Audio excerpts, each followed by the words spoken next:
Welcome to another episode of Coming to Your Senses. Today it's me, your host, Jules Wyman, and this is an unusual record of or even record of the podcast. Normally, I've done some kind of research or analysis or creation of not so much a script, but certainly a flow and direction of travel. But if I'm absolutely honest with you, I have actually done that. I've done my research, done my homework this morning to create something. And I have been sat here for the last 20 minutes or so, attempting to get myself focused in order to be able to deliver this particular content. And something's not sitting right. And I've decided to not do that. I will keep that content and record it for another time. But I think I have just come away from doing a week's worth of intense conversations and workshops with clients, and there's some specific themes that kept coming up over and over again. The content that I was delivering isn't anything out of the ordinary from myself. It's stuff that I've done before many times, experienced genuine confidence, banish imposter syndrome, having conversations around those topics and overwhelm and overthinking and all of those kinds of things, dealing with insecurity, stepping outside of your comfort zone, etc. But what I've come away with thinking about is some phrases that we used that I had written down. So I am going to share those phrases that were shared by various people during our sessions together. And there were three phrases that stuck out at me. They were, I just want to feel good. I want to be less stressed and have less noise in my head. And I simply want to be less scared. And what I notice is that within those conversations, I think that I don't think that those phrases that I just want to feel good, I want to be less stressed and have less noise in my head and be less scared. I don't think that that's uncommon.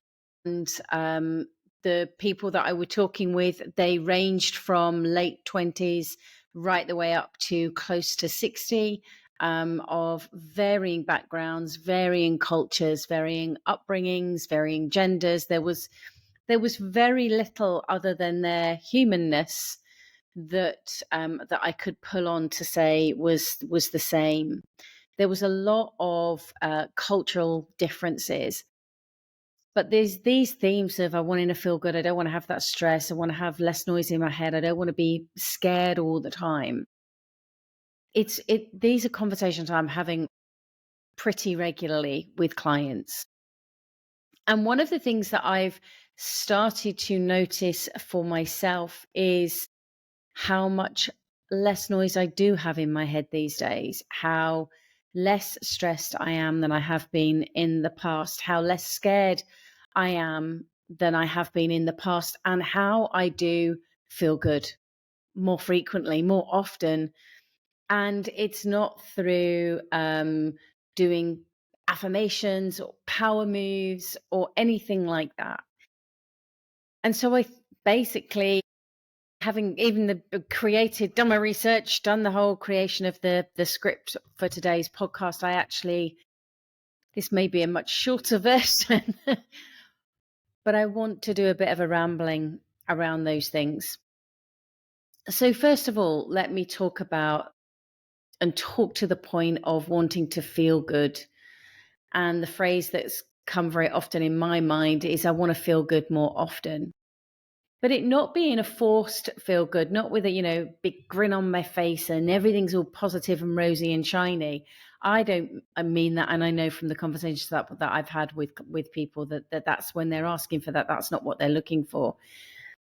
But they want to experience life in a much lighter way. And that literally, as I've just said, then one of the ladies that I've spoken to recently, her face has come to mind, and we were talking, and we'd gone through various different conversations during the day. And she literally, with her hands, if you can see me, she raised her hands up when I said, how are you feeling now? And she just put her hands up and just went. So her hands went from the top of her head, and this movement of with the exhale of just coming down. And her words were, I just feel lighter. And, is that a good thing? Is that good for you? Does that work for you? Was my next question, something along those lines. And she was so excited. And she overtly said, nothing's changed. Nothing's changed from when we started this conversation.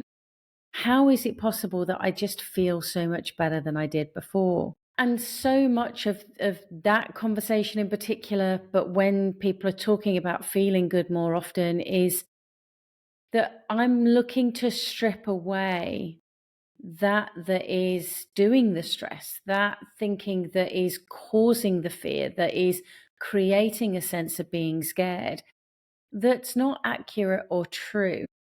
And so often when I challenge that for myself, when I challenge that in one-on-one or in group conversations, is I notice that happen more and more. And it's a simple but genuinely not necessarily easy process to do because we're so caught up in our thinking. And if we can just listen to that and notice that it's that's going, yeah, but what if this and this might happen? And yeah, but what if that goes wrong? And if we can just notice that and take a step away from it, it can make a massive difference. That links into one of the previous podcast episodes about Is It True? If you've listened to the first episode of Coming to Your Senses, you'll know that in the early 2000s, I experienced a breakdown. I tried different therapies, but it was coaching that truly helped me transform my life. Initially, when I discovered coaching, though, I couldn't afford it. And it was a kind soul who sponsored me not only to have coaching, but also to train and become a coach. And my promise to them was that I would pay it forward. And I've done that in many ways over the years, initially through social media and private Facebook group called Confidence Revolution, and also through Coming to Your Senses, the podcast. But it triggered for me a passion to really want to make and create a secure, supportive space for people to be able to come together and have conversations that transform their lives. So I created the Conscious Conversations community. It's a group where we meet on more than once a month. We have a focused theme which is guided by the community and facilitated by me. There's hundreds of hours of learning and resources and materials to help you transform your life in a like-minded space. Because I get passionate about it and because this was my promise to pay it forward, I'm offering you the opportunity to trial it for £1 for the first month. If that appeals to you, then head to juleswyman.online/conscious conversations offer. juleswyman.online/conscious conversations offer to explore what's available for you through being part of a conscious community.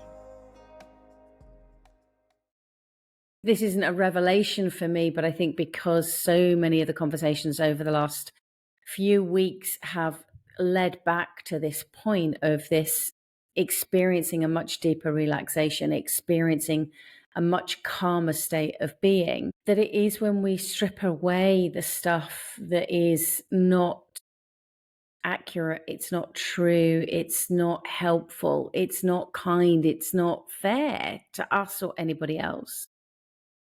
And yet it's so easy to get caught up in that noise. And that's what goes on then, is that noise then creates the stress.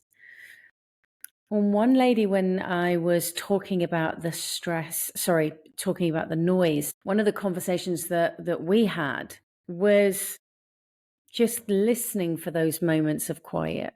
Doesn't matter whether it lasts for a fraction of a second or more than that, but actively looking for that within, not outside of myself, but within myself, is looking for those moments of, you might want to call it stillness or peace or quiet or calm, whatever word resonates. And what I noticed is that when I look for that, I always find it, even if it is fleeting, even if it is tiny, it's always there. And that intrigued me, that is if I can find it even just a small, tiny, infinitesimal, minuscule little bit, then if I can find that, then it must be there all the time. But I've got to actively make a choice to be looking for it. And then what I notice is the more attention that I give that little minuscule pause, glimmer, uh, quiet stillness, whatever the word is it grows. And it doesn't have to grow big to be experienced big, actually, because well, this is, I can only speak from my own experiences, but the moment that I notice it and I give attention, just even that small moment actually encompasses a much bigger moment. So look for it. Look for that. If you're listening to this and you're thinking, yeah, I'd love to step away from the noise, is look for the quiet within whatever the word is, the quiet, the still, the peace, the calm, the pause, the stillness, whatever you connect with. Actively make a choice to look within for that and see what you notice. And then what I noticed is that the more attention that I've given towards that, the more proactive I've been looking for that. I've noticed then the difference, the contrast between that and then the thinking that's scaring the crap out of me, that's creating. I often think about it as a horror movie, and especially as we approach that time of year that I'm personally not a fan of, which is Halloween and all the horror stuff that comes out. Is if I've got an internal horror movie that's running, I'm not a fan of them externally, so I'm certainly not a fan of them internally. Is that if I notice that I'm scaring myself, the thinking is creating that horror movie, then again, I look for something else. And that doesn't have to mean I create something else. It might be that I look at the weather. I suddenly give my attention to the weather and whatever's going on in the weather. I use the weather a lot as a point of connection, because it's something it reminds me of two things over and over again. It can only ever be what it is right now. So right now it's absolutely teeming of rain outside the window. Thankfully not inside the window. But it can only ever be what it is right now. I know that because I also know that 20 minutes ago it wasn't raining. And it may still be raining in 20 minutes. It kind of looks like it's setting for a while, but I know that it's not going to be forever. So very often when with our thinking, we get caught up in whatever we're thinking with that is scaring the crap out of us, we assume it's forever, rather than just recognizing that, one, it's just happening right now and that it's going to pass. It's never a forever moment. It may have been there many times. You may have engaged with it many times, but it's not a forever moment. And that's why I use the weather as an anchor point of giving my attention there, so that I can step away from the fear, step away from the psychological fear that is, and the scaring thinking, because I don't want to live my life. These three things for me, I think that's why I wrote them down, because they interlink, but they sort of go around. If I want to feel good, then I need to find that quiet within, and then that's going to reduce the being scared. And then I can just keep going round that circle, really, and it can be spiraling upwards into a much quieter, more resourceful, more resilient place to be. And I think that's why, even though I'd sat and written a completely different podcast episode that I was going to do today, it wasn't sitting with me, because I think those three words, having listened and been around a number of people over the last couple of weeks, close to 100 in a working capacity that I wouldn't be normally, that I was hearing things, and I'm like, these are themes that are coming up over and over again. This is a human collective thinking that's going on at the moment. And having witnessed many of them, I haven't changed their external worlds. They have still got pressures in their work life and in their private life. They're still dealing with health matters, either for themselves or with a loved one, or financial matters for themselves or with a loved one. They've still got stuff going on, quite frankly. And yet they experience that moment of going, oh, okay. Well, let me just look at where I can start to deal with the next thing. And then I can feel good from that point. And by focusing on just that one thing, then there's less noise in my head and I'm less stressed because I'm actually getting the thing done. that to me is just this common pattern that I'm seeing with people at the moment. And life, it just doesn't have to be the way that many people seem to be experiencing it.